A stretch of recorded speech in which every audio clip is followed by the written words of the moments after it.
I've been recommending Yassiv and talking about Yassiv.com for the last few years because I really like it. It's a really cool tool.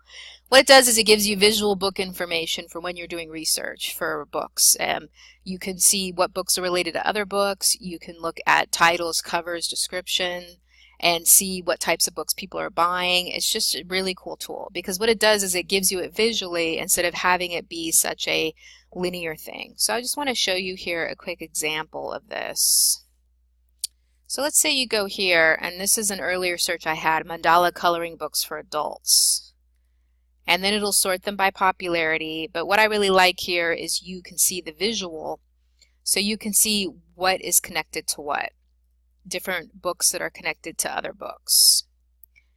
So let's say people buy this book, then they might buy this book. Or this book has a lot of people pointing to it. So you can look at it, you can see the sales rank, which is under 1,000, which means that there's a lot of people it's selling very well. You can also just sort of look at what these have in common. One of the things I've noticed here is we have stress, relax, colors, a lot of things with colors, of course, because it's a coloring book. But one of the things, like if you're going to do a mandala coloring book, I might think, oh, well, maybe I'll incorporate stress management or relaxation because that seems to be something that's popular. The other thing that's very interesting is you can see people who are purchasing these books may be purchasing other things that aren't books. Like if you click on this one, Floral Frenzy, if you go here, and you can also drag this, you can see that there's a whole bunch of other categories here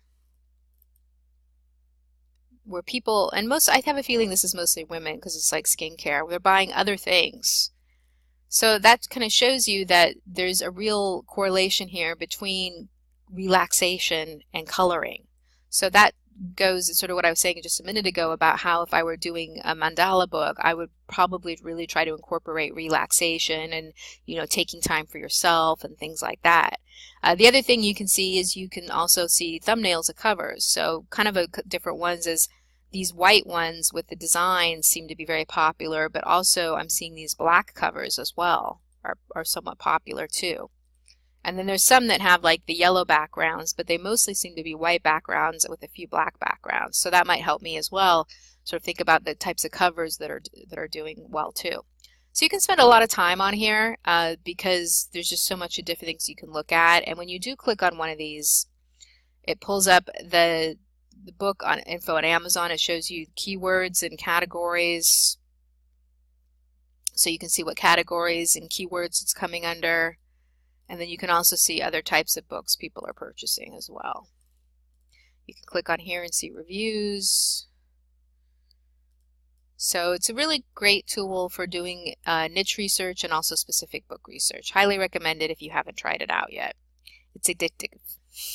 You'll want to spend a lot of time on there.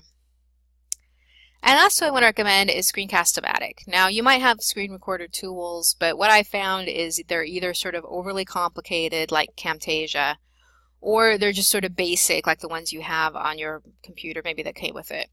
What I like about this is it's very easy to use. You can get the free version, which allows you to do here, it says 15-minute recordings, and then you can save it or publish it. But I actually recommend on this one the paid. It's $15 a year, and you can record longer recordings, record computer audio, and what I also like is it allows you to do some editing and do screenshots as well. So let's say you want to do just a quick edit, like snip out the beginning or end of a video or a few things. You can record and then edit it right away. You don't have to open up another program. So I really like this. It's good if you're not too tech savvy but want to have some screen capture. You can of course also use your record your webcam as well. So I think it's really good.